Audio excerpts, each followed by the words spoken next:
Buenas tardes para todos. Hoy vamos a iniciar Buenas tardes, profe. la sesión 1 del curso de diseños 2 de plantas de potabilización de agua, de la especialización de agua y saneamiento ambiental. Es un curso que consta de 8 sesiones, 1 hora semanal. Pues se les va a dar la grabación a través de los encuentros sincrónicos y se les deja sus actividades y talleres. Entonces, cada presentación van a tener pues una muestra también de memoria para el desarrollo de las actividades y darle cumplimiento al calendario académico.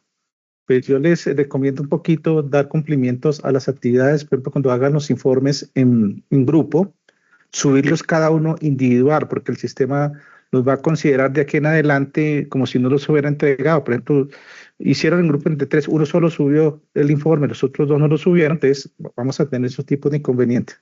Vuelvo, les reitero, para que no se les pasen estos tipos de inconvenientes en el desarrollo de las actividades que tienen que entregar. Bueno, hoy la actividad que vamos a iniciar se llama los parámetros de evaluación para los procesos de coagulación y floculación, que es una, si ustedes miraron en el aula, en el módulo de encuentros sincrónicos, están las 8 sesiones donde vamos a ver cada componente.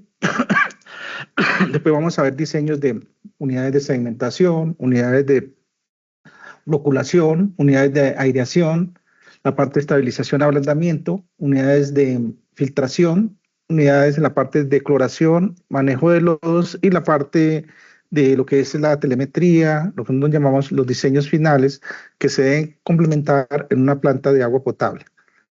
Iniciamos hoy el concepto de coagulación. Hay muchos, cuando hablamos de coagulación, floculación, digamos, son dos procesos análogos que están sujetos uno al coagulante y al floculante. Normalmente cuando hablamos de la coagulación, vamos a evaluar es el comportamiento, en este caso de las partículas en suspensión, todo lo que es relacionado con la turbiedad y el color. Aquí como en la presentación doy a lo que hace relación tanto a la coagulación como floculación, está enfocada a las partículas, en este caso que me dan enfocada a los coloides y a los flóculos.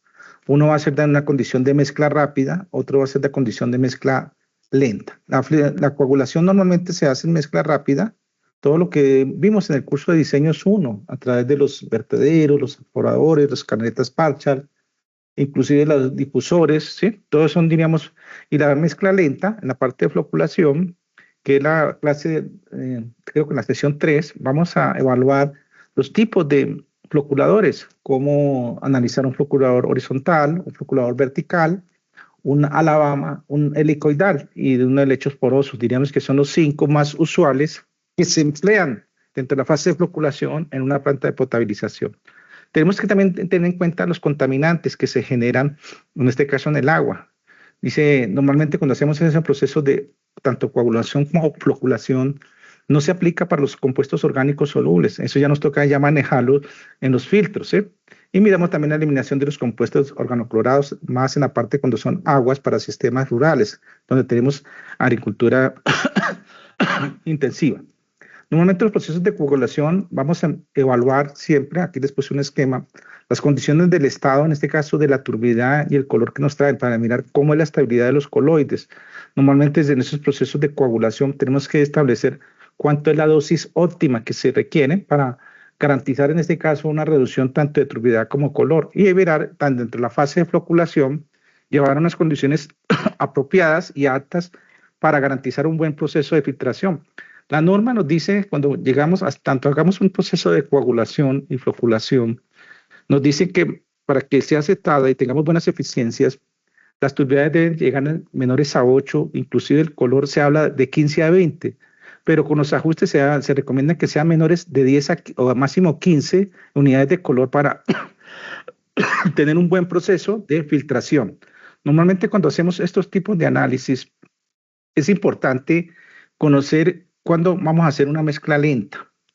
La mezcla lenta, en este caso, cuando estamos hablando de los floculadores, tenemos que enfocarla no solo a la condición del nivel de turbidez, nivel de color, y hay una serie de que hacer las curvas características para evaluar lo que nosotros llamamos el potencial Z, que están en relación con la dosis de coagulante que vayamos a aplicar, y en la fase de floculación tenemos que mirar todos los componentes que en este caso en el agua, tanto los iones positivos y los iones negativos, entonces para llegar a una fase de sedimentación. Con esta secuencia, ¿qué es lo que se busca en el proceso de coagulación? Normalmente vamos a evaluar todos lo que es procedente en la fase de coagulación, cómo vamos a desestabilizar esas características, en este caso, del agua que se requiere. Normalmente hay una serie donde vamos a hacer esas dosificaciones en esos procesos de coagulación para luego pasar a la floculación, siempre evaluando las condiciones de los coloides y las partículas, en este caso, que vayamos a tratar. Aquí también se maneja mucho el concepto de las algas, las bacterias y todo a nivel de macroscópico. La escala normalmente es que siempre vamos a trabajar en agua potable es en estas dimensiones de acuerdo al diámetro de las partículas normalmente. A nivel de coloides, lo trabajamos mucho tanto en la fase de sedimentación como floculación. Y en la parte de partículas podemos trabajarlo también a nivel de los sedimentadores y los mismos floculadores como actividad complementaria. ¿Cuál es la finalidad? Es decir, ¿para qué nos sirve un coagulante? Es la pregunta.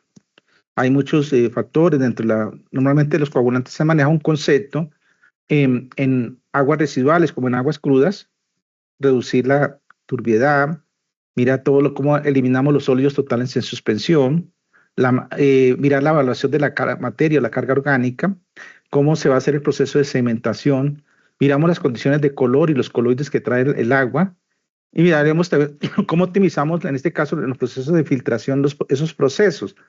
¿Qué finalidad? Para darle un cumplimiento a las normas. ¿Y cuáles son las normas que nos pide nosotros? La 2115 del 2007, la 330 del 2017, en su título C, donde nos hablan los estándares que debemos tener en cuenta de las condiciones mínimas que sean aceptables para que el agua sea apta para consumo humano. En la parte de la descripción de los procesos, es importante conocer los tipos de coagulantes que estamos en la fase de coagulación. ¿Qué tipo de coagulantes vamos a emplear? Normalmente los que todos conocemos hablan de los coagulantes metálicos, los inorgánicos y los orgánicos. Cuando decimos los orgánicos metálicos, ahora le doy la palabra a Fernando. Son todas las que conocemos, las sales de hierro y las sales de aluminio. Y los inorgánicos son los anillos de polímeros de tipo 3, tanto hierros como aluminio, y los orgánicos son todos los que son derivados de polímeros naturales y los sintéticos.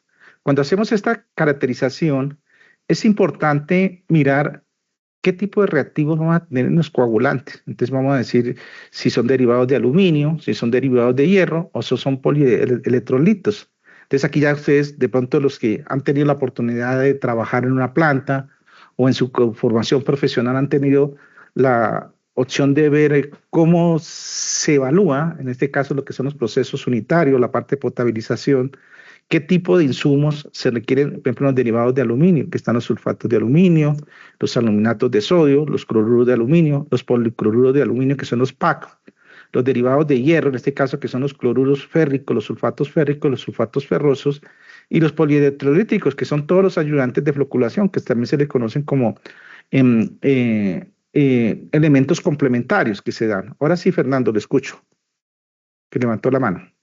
Gracias, profe. Buenas tardes y buenas tardes a los compañeros.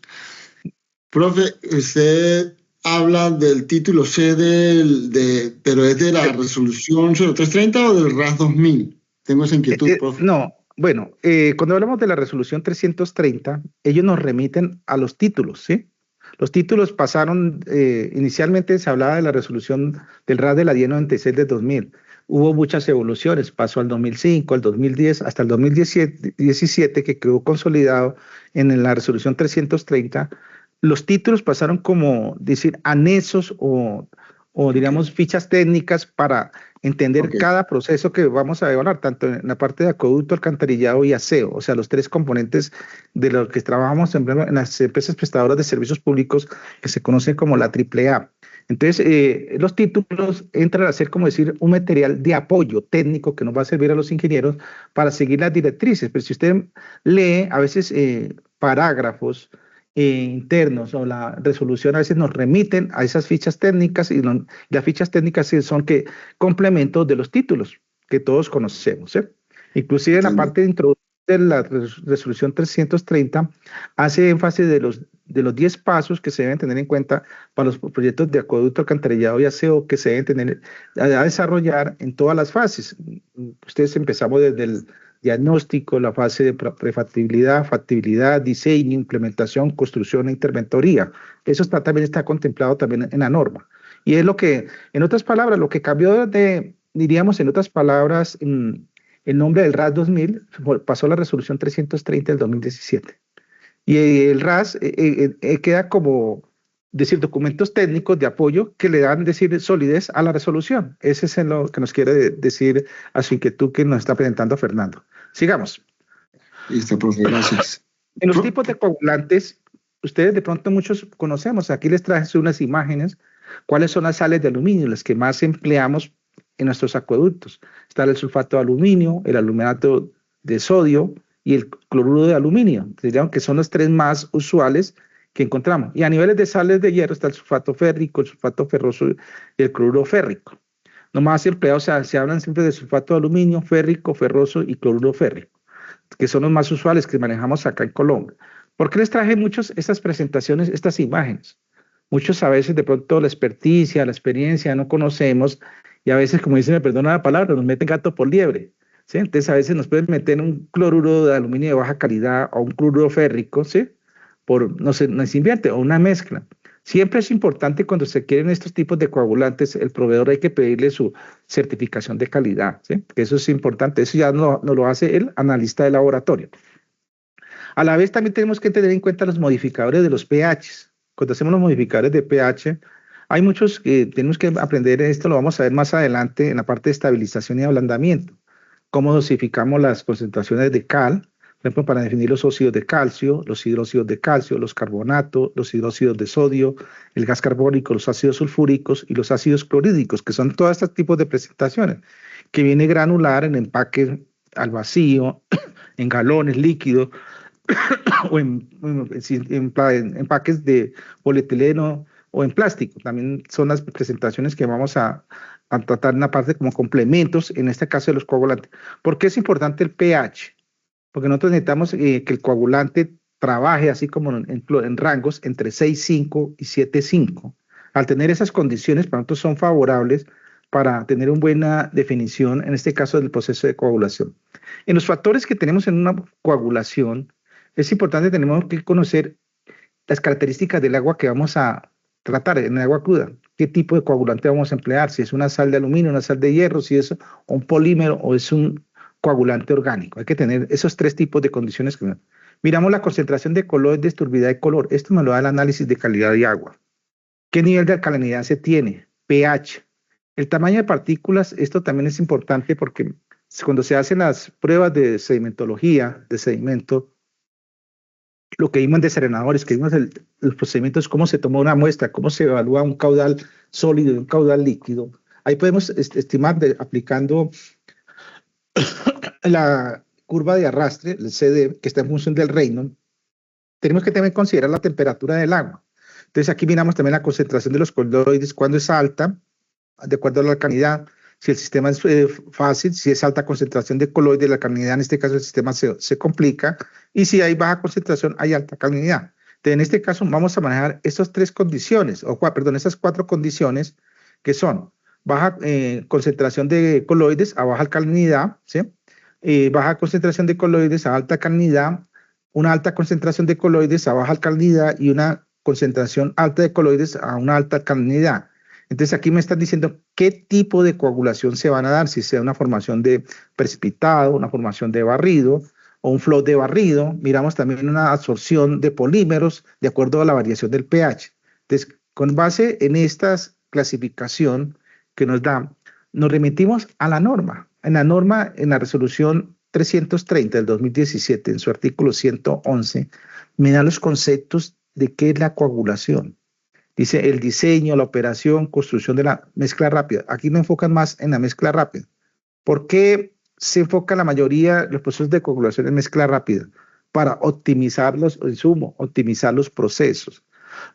Siempre uno en la mezcla rápida se busca, ¿sí? Gran parte, de reducir un 50%, tanto en turbidez como en color. y también estamos optimizando los procesos. Y nos remite lo que vimos en la clase de diseños 1 para el diseño de los mezcladores rápidos, que se hablan de los tipos mezcladores hidráulicos y los mecánicos, de acuerdo a los gradientes. Y normalmente se enfoca en los tiempos de mezclas. Los hidráulicos que deben ser menores a 1 segundo y los mecánicos menores a 60 segundos. Esto lo vamos a ver en la parte en la fase de floculación, qué tipo de floculadores vamos a emplear para diseñar y optimizar, por ejemplo, un mezclador, en este caso mecánico, de turbina, axial, radial, ¿sí? Miraríamos también el número de aspas, cuánto es la constante K, cuánto es su potencia para evaluar.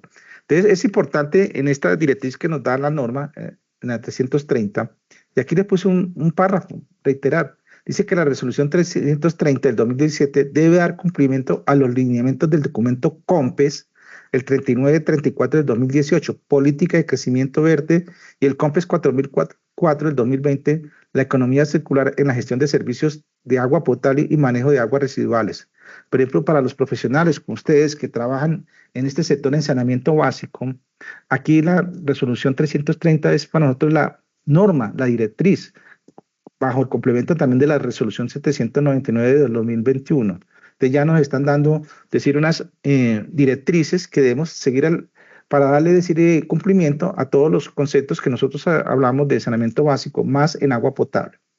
En los estudios previos que se recomiendan para hacer en este caso en coagulación, se hablan de los ensayos o pruebas de jarras. En la misma norma nos habla, en la resolución 2115, nos establecen la realización, en este caso bajo la norma 3903, hacer el procedimiento de ensayo y floculación. Entonces, así sea la planta más pequeña, tenemos que tener ahí nuestras unidades de pruebas de jarra, así sean 4 unidades, ¿sí? Ahí a veces, dependiendo de las calidades de agua, hay muchas veces que no la hacen, es decir, la hacen ya a nivel empírico, ojímetro. Entonces, a veces los acueductos rurales no adolecen de este componente. La norma técnica también nos enfoca tener en cuenta los parámetros de turbiedad, color, pH, temperatura, alcalinidad y dureza. Para nosotros son los parámetros más relevantes. Ya cuando tenemos, por ejemplo, en ciudades ya con poblaciones mayores a 60.000 o 100.000 habitantes, nos toca que a veces ajustarnos a las normas internacionales que está de la Asociación Americana de Acueducto de Alcantarillado, la AGUA, que es las normas estándar para análisis de calidades en agua potable y agua residual, que son las AFA, la AGUA y la WPSF. Hay ciudades intermedias que ya rigen sobre eso. Inclusive en procesos industriales, ellos aplican mucho las normas internacionales. En la dosificación del coagulante es importante tener en este caso estos equipos de pruebas de jarra. Estos pueden variar. Normalmente el estándar casi todos se hablan de 6 unidades o 6 beakers, que tienen ya sus medidores, sus dosificadores, sus mezcladores. ¿Y qué es lo que uno evalúa? Ahí vamos a seleccionar tanto el coagulante como el floculante. Cuando seleccionamos esos, tanto el coagulante como el floculante, aquí establecemos la dosis óptima, dependiendo de la turbidez que se está reportando, en este caso, a la muestra de agua, y vamos a estimar cuántos son los tiempos de detención y la dosis óptima que se requieren de acuerdo a la variación de la turbidez y el color, ¿sí? Determinamos los puntos de dosificación, que esto es importante. ¿Dónde la vamos a aplicar? Si lo vamos a aplicar, por ejemplo, en la sesión antes del desarenador. Hacemos, de pronto hay un vertedero o un aforador parche. O también tenemos un difusor, es una tubería perforada combinándolo con un aforador parche. Miramos la fijación de un pH óptimo de la coagulación. Esto se hace en estos ensayos. Aquí uno a veces regula el pH y miramos cuál es la que me genera menor tiempo de detención, me clarifica y me aglutina todas las partículas en suspensión, es lo que se busca. Miramos los ajustes de velocidades y tiempos de agitación. Cuando se hacen estos agitadores que están en sentido de la manecilla del reloj, me está indicando también qué otros tipos de reactivos requieren. A veces cuando tenemos aguas, por ejemplo, moderadamente ácidas o moderadamente alcalinas, nos toca que hacer estabilización. A veces se hace un a veces encalamiento, a veces cuando tenemos aguas de 4.5 o 4 en pH, o tenemos al contrario una resina. Si tenemos en este caso, la resina la aplicamos mucho más después de un proceso de sedimentación. para bajar pHs cuando tenemos pHs de 8,5, 9, 10, para llevarlos a 7,5, que es normalmente cuando miramos estos tipos de reactivos que se requieren dentro de la fase de los coagulantes. Y los métodos para evaluar las cargas eléctricas, esto ya es más de análisis, diríamos, de laboratorio. Ahí se evalúa el efecto Tyndall, el potencial Z, la turbiedad, la conductividad superficial y los análisis de la doble capa eléctrica. Estos conceptos son importantes, ¿por qué? Porque estamos a evaluar cuál es el comportamiento y el grado de estabilidad del agua que nosotros vamos a coagular. O sea, vamos a mirar cómo va a ser el comportamiento de las partículas, miramos la relación de los pH, en este caso cuando se evalúa el potencial Z, es una medida donde miramos qué cargas eléctricas se están dando, en este caso tanto positivas como negativas trae el agua. Y miraríamos también la parte de turbiedad, bajo los patrones que nos da la norma internacional, cuando expresamos todos en NTU. En este caso es importante, cuando se hacen todos estos procesos, evaluamos cuando se presenta esta condición de una compresión de doble capa, un proceso de absorción y un barrido. Cuando hablamos de doble capa, aquí tenemos que mirar todas las, en la capa difusa, los iones, cuando hablamos de estos casos de los iones positivos y negativos que trae el agua, y hacemos la gráfica, cuál es, en función del potencial Z, cuál puede ser la tendencia de la dosis que estamos aplicando. En la fase de absorción, hacemos cómo va a ser esa estabilización de los iones positivos y negativos, de acuerdo a la, en este caso, a la aplicación del coagulante. Vemos en el caso, a veces podemos emplear otros reactivos como yoduro de plata, alumbre, que a veces se requieren, como son a nivel artesanal. Y la parte de barrido, miramos cómo va a ser la baja concentración de los coloides, que esto es importante. Entonces, aquí lo que buscamos es reducir turbiedad y mirar cuánto es la dosis. En este caso, si estamos aplicando, qué tipo de coagulante se requiere, que son los procesos que se dan gran parte en la fase de coagulación. En el mecanismo, cuando nosotros aprendimos en el curso de diseños 1, evaluamos la mezcla rápida, miramos todas las condiciones de cuánto es el proceso de mezclado, miramos los puntos críticos, en este caso que evaluamos en los aforadores Parchar, miramos uno, el número de Froud, dos, miramos las condiciones de velocidad, tres, miramos también la verificación de gradientes. Uno a veces dice, ¿por qué gradientes? Y el número de Rey. Esas variables que acabamos de determinar me están indicando cómo va a ser ese proceso de coagulación. Entonces, ahí vamos a ver unos tipos de mezcladores que son de tipos hidráulicos y los mecánicos. Los hidráulicos está el resalto hidráulico, están los en línea, las caídas, las contracciones y la velocidad de cambio de flujo, diríamos que son los más usuales. Y los mecánicos son los que tenemos los de retroalimentación en línea, que son las turbinas, y sean horizontales, verticales y las de paletas. Acá les puse una lista que es importante de coagulantes. A veces que nos toca emplear los complementarios cuando encontramos trazas de metales, ¿sí? ¿Cuánto puede ser en este caso el tipo de coagulante que se requiere implementar y en qué pHs debemos manejar? Por ejemplo, cuando tenemos el inconveniente de, por ejemplo, mercurio, que es lo que vamos a encontrar, por ejemplo, el mercurio, podemos emplear en este caso coagulantes de sulfato férricos con pHs entre 7 y 8. Lo mismo que coagulantes de sales de aluminio y hidróxido de calcio. El hidróxido de calcio me maneja, por ejemplo, para pHs alcalinos de 10.7 a 11.4. Y me está diciendo cuánto puede ser la eficiencia de remoción esperada cuando encontramos esta traza, por ejemplo, de mercurio en el agua, por ejemplo, en las zonas mineras. Uno a veces dice, bueno, ¿qué tipo de coagulante, aunque sea para bajar esa carga de este contaminante? Cuando encontramos, por ejemplo, en zonas industriales el cromo podemos emplear sulfato férrico, sales de aluminio, hidróxido de calcio y hidróxido de calcio en diferentes concentraciones de variación del pH. Tenemos cuánto puede ser la eficiencia de remoción esperada. Para decir en este caso, cuando aplicamos estos coagulantes, se dan el mercurio, ya vimos mercurio, plomo, el arsénico. Hacemos por remoción en este caso, puede ser en este caso coagulaciones por sulfato férrico, sales de aluminio, hidróxido de calcio variando los pHs y normalmente podemos tener eficiencias que van hasta el 90%. Mire que ya hay estudios estándares que me están referenciando cuánto puede ser esa variación para remoción de metales. A la vez tenemos el listado de los coagulantes naturales, que muchos ahorita están boga dentro de la parte de sostenibilidad. Ya hay investigaciones que se han desarrollado Por ejemplo, estos autores, Babu, Sandrun en el 2005, Saman, San, Yegran en 2006, hicieron coagulantes aniónicos, los catiónicos, en este caso con el Mali, moringa olífera. Esta moringa se empleó mucho en la época de la pandemia para el COVID, en zonas cálidas. Aquí en Colombia esto se da mucho en zonas cálidas.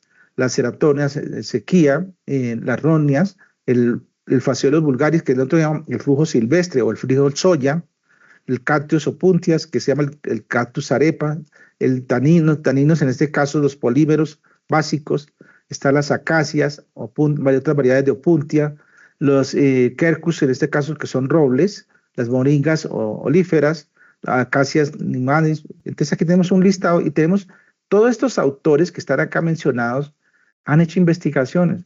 El que quiera más adelante hacer una consulta sobre coagulantes orgánicos naturales, ahí hay buena investigación que se ha desarrollado sobre esos tipos de coagulantes. Dentro de los coagulantes naturales catiónicos, los aniónicos y los no aniónicos, normalmente está en los catiónicos naturales, tenemos el Mali, que es los catiónicos están la moringa y todo este listado, la morfa, la robina, el cactus, el polímeros, los opuntios y materiales. Y los no aniónicos, tenemos acá especímenes que normalmente vamos a encontrar, en este caso como el Goiman guas, que son, digamos, una especie de ciprés, que normalmente es un espécimen. Pero si nosotros no somos expertos, por ejemplo, en este caso de taxonomía vegetal, nos asesoramos de un ingeniero forestal o de un biólogo y ellos nos describen todos estos especímenes de cuáles son de estos tipos de coagulantes naturales. Ya hay universidades que han desarrollado proyectos, hay unos que ya están en proceso de patentes, que han obtenido, eficiencias de remoción del 90-95%. En los coagulantes sintéticos, que son productos de carácter, pueden ser orgánicos, inorgánicos. Aquí les puse un ejemplo. Acá hay varios distribuidores, Buceco, Mide, Coes, Intent, todo lo que lo importante es que busquemos que estén registrados bajo la norma internacional de la agua, esta fórmula. Y si están registrados ante la agua, que para nosotros es importante, esto tiene validez porque podemos conocer cuánto es su grado de densidad, su conductividad, su pH y su grado de cationicidad. ¿Para qué finalidad? De garantizar en este caso los sólidos, las partículas en suspensión, los coloides, tengan una buena proceso de decantación, de depositación. Entonces, ¿qué es lo que se busca? Desplazar los cloruros y los sulfatos, tanto de hierro como de aluminio. En los coagulantes orgánicos, que pueden ser también los líquidos, se presentan varias deficiencias. También hay productores, puse aquí un ejemplo, el adipol. Hay varios también que se dan dentro de estas condiciones. ¿Cómo evaluar estos tipos de coagulantes normalmente que vamos a encontrar en nuestros sistemas de valoración en la parte de dosificaciones para clarificar agua? Las unidades de dosificación, ¿cómo las evaluamos? En la norma, inclusive en las fichas técnicas que nos da la resolución 330, nos hablan de dos tipos de dosificadores, que son los dosificadores en seco y los dosificadores en solución. Los dosificadores en seco hacen referencia a los que son de tipo volumétrico y gradimétrico. Uno, como dice la palabra, la dosis me la fija en volumen, que puede ser en litros o metros cúbicos, y el gradimétrico me lo da en gramos o en libras o en kilogramos. Así de sencillo, sin tanta... ¿Qué es lo que varía de uno a otro? Las eficiencias y las concentraciones, en este caso de aplicación. Ahorita vamos a ver un ejercicio, un ejemplo aplicativo, cómo calculamos esas dosis de coagulación para una planta. En la parte de los dosificadores en solución están los sistemas de bombeo y sistemas por gravedad. Aquí se manejan el bombeo, hay tanques de solución, tanques de almacenamiento, bombas dosificadoras, y los de gravedad son tanques dosificadores con dispositivos. Normalmente se operan de 8 a 12. Aquí tenemos los dos esquemas. Los dosificadores en secos, es la famosa tolva que todos conocemos. Se expresan, en este caso, en kilogramos hora, kilogramos día o libras hora. Aquí depende del caudal que vayamos a tratar en la fuente y cómo se hace la mezcla. En los dosificadores de solución tenemos un tanque en volumen, ya que hay unas bombas que son de tipo de pistón o tipo de diafragma, pistón, diafragma, donde vamos a mirar por condiciones, no solo por inyección y gravedad para obtener una mezcla óptima y apropiada. Aquí podemos regularlo, que hay unos osímetros o odómetros que se establecen. Ya entramos a los parámetros de diseño. Cuando vamos a examinar la fase de coagulación, tenemos que conocer un aspecto que llama la concentración y la dosificación. Esa me la definen en la norma técnica. Aquí tenemos un listado de los insumos que se manejan en Colombia para los sistemas de acueducto, cuáles están registrados, tienen su norma técnica colombiana. Entonces tenemos los sulfatos de aluminio, los cloruros férricos, los sulfatos férricos, los sulfatos ferrosos y los policloruros de aluminio, que se le conocen los famosos PAC, PAC. ¿Sí? Esos digamos que son los más usuales. De aquí a mañana, ustedes están trabajando en su planta de potabilización, piensan en este caso hacer procesos de certificación en calidad. Ahí es importante también que esto es un indicador de qué parámetros se están empleando a nivel de diseño en la parte de las concentraciones y dosificaciones de los coagulantes. A la vez, cuando ustedes establecen estos parámetros, es importante evaluar en la norma, en la ficha técnica, en la tabla 4C11 del RAS, como me preguntaba ahorita Fernando, y la resolución te remite a esta tabla. Aquí me da, en esta matriz que nos da la norma, nos hablan del tipo de coagulante, el tipo de dosificador, qué tipo de tubería y qué material debe ser, con qué finalidad. Que no tengamos fugas, escapes, porque hay coagulantes que son de tipo corrosivo, ¿sí? Por ejemplo, los sulfatos de aluminio, los tanques deben ser en tanque revestido con pintura bituminosa epóxica. Los sulfatos de aluminio líquidos, también tanques con concreto. El cloruro férrico, tanques en plástico. Las tuberías en caucho en plástico, ¿sí? Casi toda la tubería se recomienda que sea en PVC, ¿sí? Por la corrosividad que se genera, el tipo de coagulante. La misma norma nos está indicando qué tipo de dosificador y qué material debemos tener en nuestra planta. A veces encontramos, vamos a muchos en acueductos que manejan los sulfatos de aluminio, granular y líquido, y a veces en la tubería no están aplicando la tubería y tienen tanques diferentes a los que nos establece la norma. Y usted encuentra el reguero de coagulantes en los pisos, es decir, los líquidos amarillos, y eso es que la misma norma nos dice. Hay que hacer ese requerimiento para mirar los dosificados. En los productos auxiliares, es recomendable también, ellos hablan en la misma norma de las cales, de la cal viva, la cal hidratada, la cal de agua en solución, la cal echada en suspensión, el carbonato de sodio, el silicato de sodio y la silicata activa, que esto se emplea mucho para la fase de floculación. Nosotros, por ejemplo, para estabilizar pH. Y eso también para los acueductos que tengamos ya poblaciones a partir de 60,000 o 100,000 habitantes, debemos ajustarnos también a la norma internacional, que son dentro de la parte directrices que me dan cómo manejar esos productos auxiliares. A la vez, cuando hacemos todos estos análisis, es importante mirar el tipo de dosificador, cómo vamos a emplear para hacer esos auxiliares de coagulación. En la cal viva, tenemos que necesitar un agitador, las tuberías de ser en hierro fundido, acero galvanizado o plástico. El PVC no lo recomienda. Para todos los tipos de cales, miren, encontramos todo lo contrario. No aplican esto si no te encuentra tubería de PVC.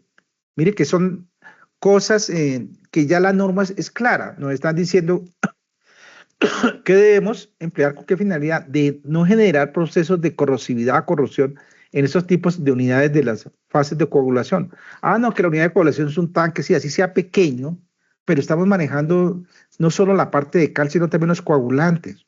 Entonces, ya hay exigencias que debemos cumplirlas para no solo la parte de garantizar seguridad al operador, sino también garantizar también eficiencias en la planta de potabilización. Vamos al ejemplo. ¿Cómo diseñamos una unidad de coagulación? Mire qué sencillo. Lo primero que tenemos que nos dice es, vamos a seleccionar el dosificador. ¿Sí? ¿Qué tipo de dosificador vamos a hacer? Si es en seco o si es en solución, que nosotros llamamos líquido. Aquí empleamos, por ejemplo, policloruro de aluminio, PAT. Puede ser una sal de hierro, o una sal de aluminio. Entonces miramos en el coagulante seco. Vamos a hacer el ejercicio por procesos cuando manejamos coagulante seco. Acá es importante, se hacen muestreos, ¿sí? En las pruebas de jarras en el laboratorio. Si tenemos registros históricos de los 12 meses, Ustedes pueden hacerlos cada quincenal o cada semanal, 4 muestreos por vez. Aquí le puse unos muestreos que se hicieron quincenal y aquí hay unos que aparecieron en cero, o sea, no hubo reporte. Entonces se toma el promedio para ese mes. Se tomó durante un año seco y durante un año en solución, o sea, manejamos el coagulante seco y el coagulante en solución. Entonces, vamos a hacer los dos ejercicios. Cuando empleamos un coagulante seco, cuánto es la dosis, cuánto es la capacidad, cuánto es el caudal y cuánto es el volumen del tanque que necesitamos para nuestra unidad de coagulación. Miren que son ejercicios sencillos que podemos. Y la parte cuando manejamos en solución. Si miramos estos dos reportes, cuando uno hace las pruebas de Harras en la dosis óptima, en la fase de solución se bajan las dosis óptimas. Estas se bajan, y en el caso en seco necesitamos mayores concentraciones. Miren, ustedes miran ese reporte histórico. Las variaciones son, y cuando tenemos a veces valores altos, por ejemplo en este caso, de las soluciones, pues cuando caen esos aguaceros que traen alta turbiedad, hay meses lluviosos que nos toca que duplicar, triplicar, por ejemplo, los coagulantes en solución. Entonces, el primer paso para hablar la fase de un dosificador en seco, tenemos aquí la norma nos habla, tomamos la primera dosis 20 miligramos para el mes de enero y se repite para cada mes. Lo mismo ahorita miramos en la fase de solución. Entonces tomamos para el mes de enero, la norma nos dice que para fijar según la norma el resultado hablan del 8 al 16%. Ahorita terminamos cómo hacemos estos ajustes. Cuando aplicamos el 8, la norma, inclusive el agua, habla del 6 al 16%. Ustedes pueden jugar con la norma internacional o la norma nacional, ¿sí? Cuando hablamos de la cantidad óptima de un producto, que es que el caudal que está tratando la planta, en este caso 245, miramos la dosis del coagulante, en este caso del mes de enero, el promedio. Con eso optimizamos, calculamos la cantidad óptima del producto e equilibramos hora. Hacemos el caudal por el primer reporte de la dosis óptima que dio para el mes de enero. Para el mes siguiente, febrero, se repite, marzo, es la misma ecuación. Una vez ya establecimos cuánto es la cantidad del producto por turno, o ya tenemos la cantidad óptima del producto, miramos el turno. La mayoría de los turnos se manejan en nuestro acueducto, se hablan de 8 horas, o puede ser 12 horas, ¿sí? Pues ustedes pueden trabajar 8 horas, o miramos las 12 horas, como quieran operar. Con eso ya obtenemos la cantidad de kilogramos por turno, tantos kilogramos de coagulante en seco, ¿sí? Y ya evaluamos cuánto es el volumen del tanque dosificador, acá donde manejamos. En seco, ojo, aquí manejamos el mayor porcentaje, que usted puede trabajarlo del 12 al 16%. En líquido podemos trabajar del 6, inclusive hasta el 10%. Ustedes pueden trabajar el 8, ¿sí? Es válido. La norma, mire, inclusive nos restringe que traemos entre el 8 y 16, pero listo, trabajen con el 8. Yo he sido muy amigo a veces de trabajar con el 6%. ¿Por qué? Porque las normas a veces internacionales me dan más flexibilidad. ¿Por qué? Porque nosotros nunca tenemos una condición, en este caso, constante del comportamiento de la turbiedad y el color en el agua. Los coloides varían cada mes, las concentraciones varían cuando ustedes se evalúan. Entonces, para este ejemplo, consideramos el 15% en kilogramos por 100 litros. Entonces, cogemos la capacidad, la cantidad de producto por el turno, por la solución del dosificador al 15%.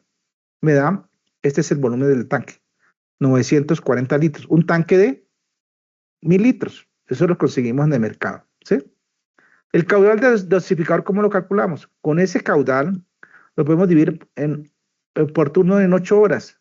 Te lo tenemos en litros por hora, podemos llegar a litros minuto o a galones por día. Cualquiera de las tres presentaciones son válidas para estimar el caudal del dosificador en este caso donde vamos a aplicar el coagulante. Mire que son digamos 4 ecuaciones sencillas para evaluar nuestro dosificador. Ahora vamos a ver el dosificador en solución, o sea, cuando es líquido, ¿sí? Acá es importante, tenemos que mirar la dosis óptima. 8 miligramos. Vamos al reporte, ¿cuánto nos dio inicialmente? Tomamos 7 y 16, se tomó 8, ahora hemos tomado 7. O podemos tomar el promedio. O hacemos el cálculo para 7 y para 16, como quieran ustedes calcular. Considere 8. En solución, 8. Miramos la densidad, en este caso, del producto. Si estamos trabajando un polímero, en este caso el PAC, ¿sí?, de aluminio o su sulfato, tenemos que ver cuánto es la densidad de ese producto en gramos por litro. El PAC, esto es constante, es de 1.3. Miramos cuánto es la solución en 7%, en sólido líquido. Entonces el 7% es lo que me da de la dosis óptima, si la vamos a hacer, o podemos trabajar el 16%. Cualquiera de los dos es válido. Entonces ya definimos el 7%, en este caso hacemos el chequeo y miramos el rango. Hacemos la dosis óptima, calculamos la cantidad óptima y aquí empieza a bajar. El turno, trabajamos los mismos 8, me baja a 56 y me cambia acá el volumen de la cantidad del producto. Acá en la cantidad del producto, cuando vamos a evaluarla, ¿sí?, definimos, mira, aquí podemos el 7% por cada 100 mililitros. Se me baja el volumen del tanque a 620, o sea, estamos bajando de 900 a 600. En este caso también podemos trabajar un tanque de 1000 litros. ¿Por qué? Porque podemos tener una reserva adicional para jugar con los turnos. Entonces, en 2 turnos, en el tanque adicional, en el vaciado, podemos ganarle lo de una fracción de medio día. Mire que esa es la ventaja del dosificador en líquido, porque vamos a tener una capacidad, un volumen baja, pero podemos trabajar con un volumen máximo. Tenemos un volumen casi de 400 litros, casi el doble adicional complementario para hacer estos tipos de dosificación. ¿Cómo construimos las fichas? Mire que las fichas son sencillas. Calculamos los dosificadores en litros, en galones, que son... Las fichas son sencillitas, son hojitas de cálculo sencillas donde vamos a evaluar esas 4 variables. Tomamos el muestreo por meses, mes 1, mes 2, así sucesivamente. Miramos cuánto es la dosis óptima que me dan del laboratorio, ¿sí? Esa dosis óptima se expresa en miligramos por litros, calculamos la cantidad óptima del producto, la cantidad por turno, el volumen del tanque y la cantidad, el caudal del dosificador. Tanto para granular como en seco, como en líquido, en solución. Mire que es sencillito. Ya con este formato, aquí les queda una muestra de cálculo. Aquí les puse un ejemplo. Los 12 meses, ¿cuántas fueron las dosis óptimas que se plegaron, por ejemplo, del ejercicio teórico? ¿Sí?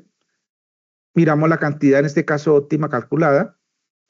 Miramos la cantidad del producto por turno, el volumen del tanque y el caudal de dosificador en litros por hora. Mire que es una fórmula sencilla y así tenemos ya la programación de cuánto es, en este caso, la dosificación de los coagulantes que vamos a aplicar en nuestro sistema de coagulación. Ahora vamos a ver el otro concepto, que es la floculación, que son procesos de evaluación. La floculación a la coagulación, digamos, es un complemento donde vamos a evaluar el flow. Tenemos que mirar qué factores, cuánto es el gradiente que se da de velocidad, cuánto es el tiempo de agitación o retención, qué temperatura de agua se maneja y cuál es la variación de ese gradiente de velocidad, si es una mezcla lenta o una mezcla homogénea. Entonces aquí tenemos que mirar los tipos de floculantes, si son catiónicos, aniónicos o no aniónicos, donde tenemos que mirar, de acuerdo al análisis de laboratorio que me entrega el microbiólogo, qué tipo de carga, si es negativa o si es positiva, y cuál me va a garantizar ese proceso. Entonces, si miramos este esquema, hacemos referencia a estos aspectos con base a todos estos factores que nos da dentro de ese proceso, en el proceso de la formación de los flóculos o flow. Hay un aspecto importante en los esquemas del proceso de coagulación y floculación. En la coagulación siempre hablamos de partículas. El floculante puede ser inorgánico y tenemos una aglomeración pequeña de flow. En la floculación vamos a hablar no de partículas, sino de flow, y miramos qué tipo de floculante, si es un polímero, si es una sal de aluminio o una sal de hierro. Y miramos cómo hace la actuación de ese polímero, de esa sal. Y miramos cuál es el comportamiento del flow. Aquí vamos a tener más aglutinamiento, en este caso, de flow. Me genera una especie, como decir, de... En caso de coagulación tenemos un solo aglutinamiento. Entonces vamos a mirar el comportamiento, en este caso a nivel microscópico, cómo hace la acción del floculante y las cargas que se dan para que me genere, en este caso, una decantación y tengamos un agua algo clarificada, con baja turbiedad, con bajo color. Entonces, estos son esquemas básicos que nos enseñan a nivel teórico para entender cuál es el proceso de la floculación que se da en nuestras fuentes. Aquí puse un ejemplo de un estudio de caso cuando vamos a bajar la turbiedad. cuando hacemos la selección de un coagulante y la dosis del reactivo, cuando hablamos y del floculante. Mire que en qué cambia del coagulante al floculante. Normalmente cuando hacemos esas variaciones, diría casi son análogas. Entonces, ¿qué es lo que se busca uno? ¿Cuánto es el rango de la dosis óptima? Esa dosis óptima, ¿cómo la hacemos? Así como hicimos en coagulación, si vamos a hacer el reporte semanal, tendríamos 4 muestreos mensuales.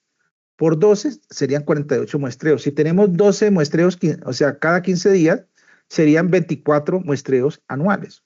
Entonces, eso nos da una tendencia, cuánto es la variación de cada mes de las dosis de aplicación del coagulante.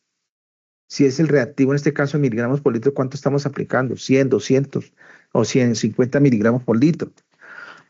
Eso varía, ojo, también con el nivel de turbiedad que estemos reportando y también con el nivel de la carga, en este caso, de los coloides, el comportamiento de los iones, tanto positivos como negativos. Por eso, porque puse este gráfico sencillo. Cuando ustedes de aquí a mañana van a operar con su apoyo del laboratorio, en este caso del que maneja el análisis de calidad de agua, ellos te van a entregar esquemas muy parecidos a esto, la tendencia, y mira que las dosis de floculantes cambian a las concentraciones del coagulante. Mire que aquí tenemos mayores dosis de miligramos, aquí tenemos unas concentraciones de miligramos más bajas, ¿sí? Que es lo que se busca en este caso para garantizar unas buenas eficiencias en turbiedad y en color. Lo mismo que en coagulación. En la 330, en el artículo 112, fue modificado en la resolución 799 del 2021. ¿Qué fue lo que modificaron? Acá la parte de los gradientes y hablaron en consideración de los caudales, que es lo que vamos a ver en la próxima clase, en la siguiente clase, en la tercera sesión. ¿Cómo evaluamos los floculadores? Uno se aplican cuando son menores a 250 litros por segundo, estamos hablando de los floculadores de tipo hidráulico o mecánico. Y cuando son mayores a 250 litros por segundo, debemos aplicar floculadores de tipo mecánico.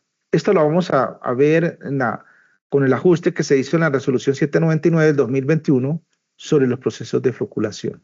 Vamos a desarrollar las hojas de cálculo para evaluar los gradientes, evaluar los tiempos de detención. Ya hay unos rangos, tanto para el floculador horizontal, el vertical, el Alabama, el helicoidal. Los factores que tenemos que tener en cuenta en la fase de floculación, tenemos que mirar cuál es la concentración de las partículas, en este caso que se da. Acá es importante cuando uno hace esa variación, por ejemplo, en el caso del sulfato de aluminio, cuando miramos ese esquema que nos enseña Arboleda,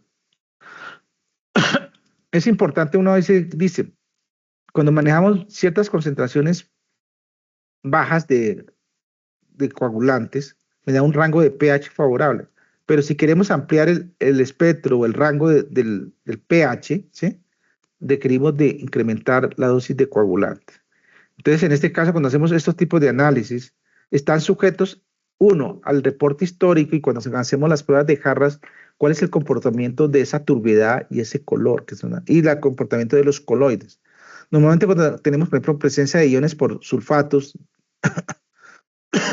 dice que hay una influencia de formación de hartas de flow por el pH. Entonces es importante tener en cuenta no solo la alcalinidad y el pH de la turbiedad que se estamos evaluando con el proceso de floculación. Los tiempos de detención, la norma nos habla entre 20 y 40 minutos.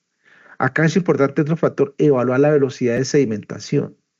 A medida que nosotros incrementamos la velocidad de sedimentación, ¿qué es lo que vamos a tener? Los tiempos de detención en el rango. Si bajamos la velocidad de sedimentación, los tiempos se me van a ampliar. Mire que se me vuelve complejo. Entonces, lo que se habla de la permanencia del agua en el floculador durante un tiempo, me va a generar en este caso una variación en las condiciones de los tiempos óptimos del proceso de floculación. Entonces, tenemos que someter a hacer pruebas de jarras continuas para garantizar esta velocidad de sedimentación, que es el efecto que se genera dentro de la graduación en una variación de los tiempos en este caso, de detención o de agitación, que se llama. Los gradientes de velocidad, acá es importante. Para que haya un rompimiento de flow, los rangos hablan de 10 a 100 uno sobre segundo. Pero tenemos que evaluar cuánto es el tamaño, su forma y el número de forma, en este caso, las partículas que se da. Esto me lo da el análisis de laboratorio que se tiene, en este caso, de nuestro análisis en calidad de agua. A la vez, cuando hacemos todos estos análisis, es importante evaluar los efectos de periodo de floculación.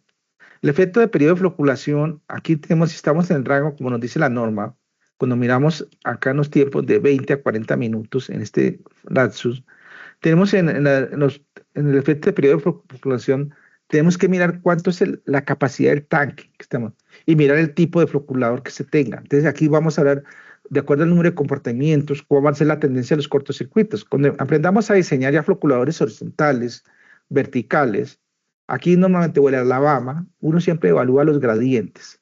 Los gradientes me van a indicar cuál es el grado de eficiencia de la remoción esperada, en este caso la turbidez y el color. Y vamos a mirar también las eficiencias que se dan dentro de los tiempos, en este caso que se da dentro de la fase de floculación. Y la influencia de la variación del caudal, que esto es importante. En los floculadores hidráulicos vamos a encontrar, como dice el término, flexibilidad. ¿Por qué? Porque podemos manejar un factor que es la profundidad. La profundidad también me decide, la vamos a estar sujeta a la velocidad de sedimentación. Y hacemos un análisis que es el número de Kant, que está sujeto a los gradientes. Y los mecánicos vamos a tener de pronto porque vamos a generar turbidez. Entonces a veces tiene sus, como todos, sus pros y sus contras, o sea, ventajas y sus desventajas. En la cinética de floculación se hablan de tres modos, en este caso, los dos estándares que se conocen con la floculación pericinética o browniana o la floculación ortocinética o gradiente de velocidad. Y hay una adicional que se le conoce como la sedimentación diferencial. ¿A qué hace referencia? La pericinética o browniana dice que trabaja de 6 a 10 segundos dependiendo del tamaño de la partícula del flow. Bueno, puede llegar a 20. Entonces ya pasa a ortocinética, que van de 20 a 30 minutos. Y entonces aquí tenemos que hacer contactos por turbulencia del líquido, mirar cuál es el movimiento que se genera a diferentes velocidades y direccionales. Entonces ahí cuando vamos a aplicar los mezcladores o agitadores, sea un axial, sea un radial, dependiendo del KT, qué tipo de potencia y el Reynolds que estamos, esto lo vamos a ver también en la parte de diseño de floculadores de tipo mecánico. Y la sedimentación diferencial dice se ve a las partículas que se precipitan, en este caso, con más pequeñas y van descendiendo de acuerdo al tamaño de estas.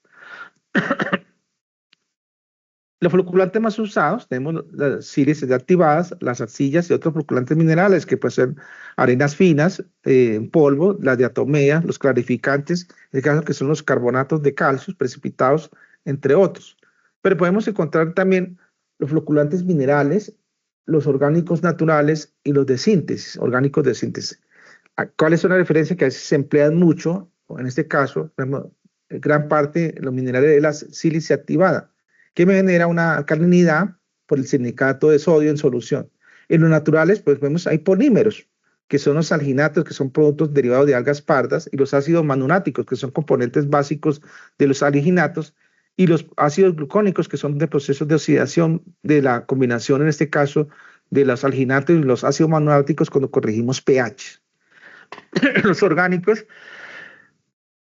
de síntesis son los que se hacen a nivel de laboratorio. Aquí miramos la cationicidad, si son aniónicos, neutros o catiónicos. Esto se me hace más a nivel de procesos industriales. A la vez de la selección de un floculante, aquí puse un ejemplo, el producto del Hostman, o Hostman, como lo quieran pronunciar. Tenemos aquí las policlamidas, las poliaminas, los ácidos policlínicos. Entonces aquí ellos definen cuánto es el tipo de carga, cuál es su aplicación, sus ventajas y su limitación. Siempre cuando ustedes vayan a mirar un floculante, ¿sí? Verifiquen, esta es una muestra, ¿sí? Para que tengan ustedes al proveedor, bueno, ¿cuál es el nombre comercial, el nombre químico de ese producto? ¿Qué tipo de carga me va a remover a niveles de coloides y de turbidez? ¿Cuál es la aplicación? ¿Qué ventaja me ofrece? ¿Qué limitaciones? Y como todos decimos, precio, ¿cuánto vale? ¿Sí? Y ya para ir cerrando, miramos la descripción de la parte de floculación. Ya para cerrar en esta parte, es importante que es lo que vamos a ver en la sesión 3, que vamos a ver cómo evaluamos un floculador de flujo horizontal, un vertical, una lama, un helicoidal y un lecho poroso.